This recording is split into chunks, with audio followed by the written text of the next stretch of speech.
Saudi আরবে Iran বা হুতিরা যদি হামলা চালায় তাহলে কি সমরাস্ত্র নিয়ে যুদ্ধের ময়দানে নামবে তুরস্ক আর পাকিস্তান? মক্কায় সৌদি, তুরস্ক ও পাকিস্তান এমন এক প্রতিরক্ষা চুক্তি করেছে যেখানে বলা হয়েছে ৩ দেশের যে কোনো একটির ওপর হামলা হলে তা ৩ দেশের ওপরেই আঘাত হিসেবে দেখা হবে।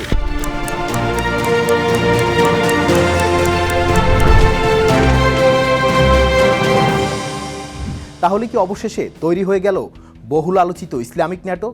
ইরান কি এবার চাপে পড়বে, কিংবা ইসরায়েলের জন্য কি নতুন হুমকি এই জোট?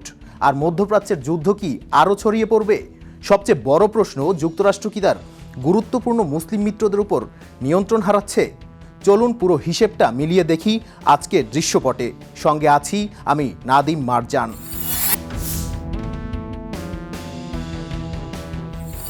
2015 সালে সৌদি আরব 34টি মুসলিম দেশকে নিয়ে গঠন করেছিল Islamic military counter terrorism coalition. পরে সদস্য সংখ্যা 40 ছাড়ায় 2016 সালে প্রায় 20টি দেশকে নিয়ে হয় নর্থ থান্ডার সামরিক মহড়াও। তবে তা পশ্চিমা সামরিক জোট ন্যাটোর মতো না। এই জোটের ছিল না একক কমান্ড, যৌথ বাহিনী কিংবা এক দেশের ওপর হামলা হলে অন্যদের যুদ্ধে নামার বাধ্যবাধকতা।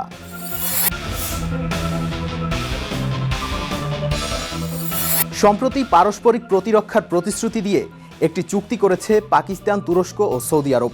তুর্কি পররাষ্ট্রমন্ত্রী হাকান ফিদান বলেছেন, চুক্তির মূলধারা ন্যাটোর আর্টিকেল 5-এর সঙ্গে প্রযুক্তিগতভাবে সামঞ্জস্যপূর্ণ। তবে তুরস্ক ও সৌদি আরব দুপক্ষই বলছে এটি কোনো নির্দিষ্ট দেশের বিরুদ্ধে সামরিক অক্ষ নয়। তারপরও 3 দেশের শক্তির সমীকরণ গুরুত্বপূর্ণ। তুরস্কের বড় সামরিক বাহিনী, পাকিস্তানের পারমাণবিক সক্ষমতা আর সৌদি আরবের বিপুল অর্থ ও প্রতিরক্ষা ব্যয়ের ক্ষমতা। এমনকি তুরস্কের পক্ষ থেকে ইঙ্গিত এসেছে ভবিষ্যতে মিশরের মতো দেশও এই কাঠামোয় যুক্ত হতে পারে। তবে এখনই একে পূর্ণাঙ্গ ইসলামিক ন্যাটো বলা যাবে না, কারণ যৌথ কমান্ড, সদস্য সংখ্যা এবং যুদ্ধের সময় কে কতটা সামরিক সহায়তা দেবে তা এখনও স্পষ্ট নয়।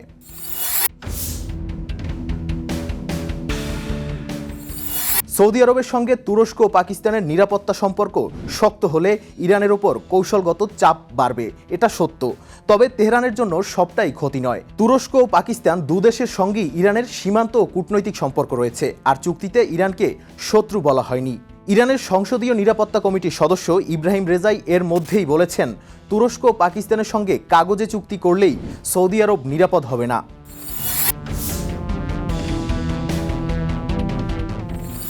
এখানে ইসরায়েলের জন্য তাৎক্ষণিক যুদ্ধের চেয়ে বড় বিষয় হলো শক্তির ভারসাম্য। যদি দীর্ঘমেয়াদে দেশগুলো একই কাঠামোয় আসে তাহলে ইসরায়েলকে নতুন হিসাব করতে হবে।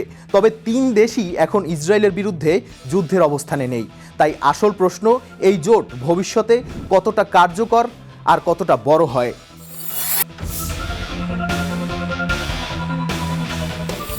এই চুক্তি একই সঙ্গে নিরাপত্তার ঢাল এবং সংঘাত ছড়িয়ে পড়ার ঝুঁকি।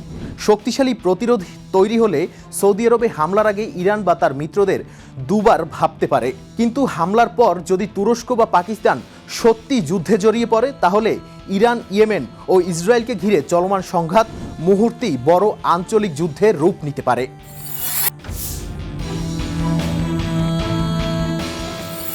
সৌদি আরব এখনও যুক্তরাষ্ট্রের গুরুত্বপূর্ণ নিরাপত্তা ও অস্ত্র সরবরাহকারী অংশীদার।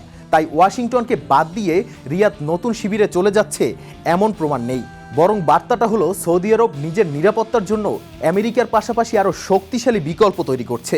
এতে যুক্তরাষ্ট্রের প্রভাব শেষ হবে না, কিন্তু মধ্যপ্রাচ্যে একক নিরাপত্তা নিয়ন্ত্রকের অবস্থান দুর্বল হতে পারে। আর এর প্রভাব এশিয়াতেও পড়তে পারে, কারণ তুরস্ক ন্যাটোর সদস্য, পাকিস্তান চীনের ঘনিষ্ঠ অংশীদার, আর সৌদি আরব, যুক্তরাষ্ট্র, চীন দুদেকের সঙ্গেই সম্পর্ক রাখছে। অর্থাৎ নতুন এই কাঠামো শুধু মধ্যপ্রাচ্যের নয়, বৃহত্তর এশিয়ার শক্তির হিসাবও বদলাতে পারে।